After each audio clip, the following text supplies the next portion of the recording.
Author and motivational speaker Isaac Mavuso's latest book contains techniques, notes and motivation that guides aspiring township entrepreneurs on starting sustainable Kasi businesses. Now, this self-help book is titled Building a Successful Kasi Business, The Rise of a Township Entrepreneur. And Isaac is in studio with us this morning to talk more about it. A very good morning to you, Isaac, and welcome. Good morning. Thank you. You know, South Africa has one of the highest unemployment rates in the world, and some youth are now starting their own businesses, but some of them are failing along the way. Why is that?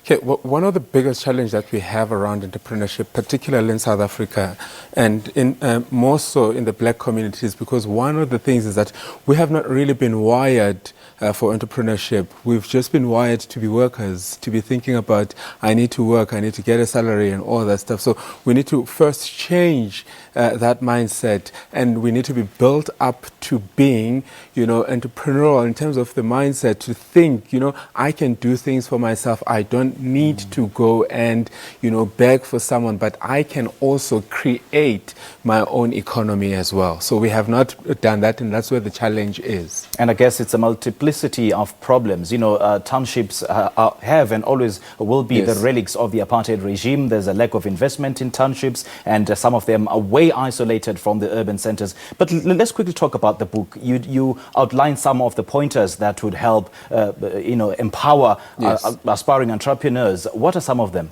Well, the book is having 10 elements within it. So the basic elements around, self-awareness. First thing that you need to do when you get to do business, you need to know who's getting into business, who is this, and why am I interested in business. But also we're looking at, a vision. Once you get to know who you are, then you can build a vision around that to saying, okay, where do I want to see myself? Where do I want to grow this baby to? And how do I take it there? And then you can look at planning, organizing, sales, marketing, money matters. One of the biggest problems is that I've discovered is that people do not necessarily struggle with finances. The struggle around finances, it's more on how to stretch the rand that I have. It's not that they don't make something, but whatever that they make, immediately somebody crave for, a certain chicken, or they buy, already, they never use it for what it is planned for. So those are some of the challenges. And so the book highlights some of those things and how to, look at that. We have templates within that that you can use, that you can find on my website as well. You've just hit the nail on the head. And I suppose starting a business is one thing, and then making it succeed is another. This is where we're lacking. So the challenge is, again, the mindset. Remember, we've not been wired to run things. We've been basically wired to be, taking orders and all that stuff. And that's it can take it from the apartheid regime, like you were saying earlier. So what we need to learn now is, how do I begin to save? So one of the basic principles that we could teach children now as parents is, teach your children to save. Teach them to earn, so if they want ice cream and all this stuff, teach them to say, if you want ice cream, you need to work for it, earn for it, and save for it. And then once you save, then you can enjoy it. So those are principles. So as you grow up with those principles, you can remember what you were told when you were growing up. It has never been, you need to save so that you could be rich. It was, you need to work so that you can, eat something and then benefit the family and all that stuff. So those things that we were told or taught, they need to slightly change so that we then think differently about ourselves, how we see the economy, and how we see the development in our communities. So basically, positive mindset is key. It's positive, yes. Do you want to break for us some of the tools and the techniques that will help our Kasi entrepreneurs translate a business idea into practical businesses and then getting those businesses off the ground? Okay, so number one, you have to be,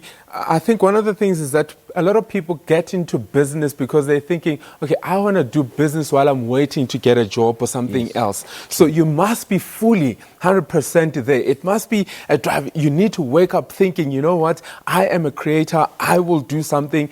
I'm building a legacy. Because part of that, you need, if you, for instance, if you're on TV now, we should not be surprised to see the next generation, of your family being on TV, because they would have learned, they would have grown, they would see see something like this, you could be a first one, but you cannot be the last. And that's what entrepreneurship is about. Some of us, we need to plant that seed so that the next generation, if we're making 100,000 Rand, the next generation will be able to take it a notch up and make 5. And the next generation needs to make a million.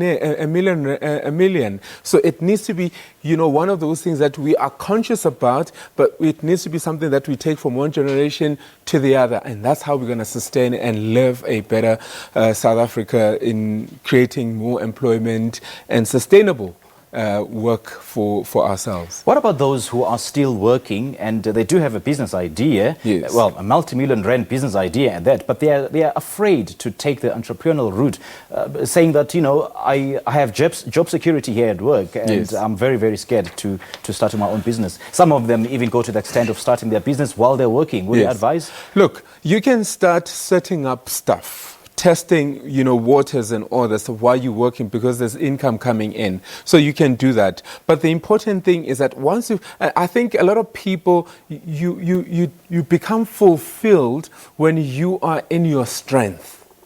So if business is your strength, you will be fulfilled and you will be pursuing it in a better way. But if you are working and are frustrated, who are you really helping? Yes. Because even your family, they can see that, you are frustrated, you're struggling and all this stuff. Even though you're putting money on the table and breakfast or whatever, bread on the table.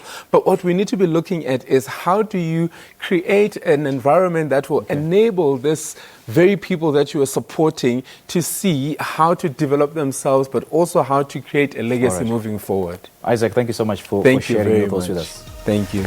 Well, that was facilitator, coach, and author Isaac Mavuso, and he's been speaking to us about his latest self-help book that provides motivation and guidelines to aspiring entrepreneurs titled Building a Successful Gussie Business.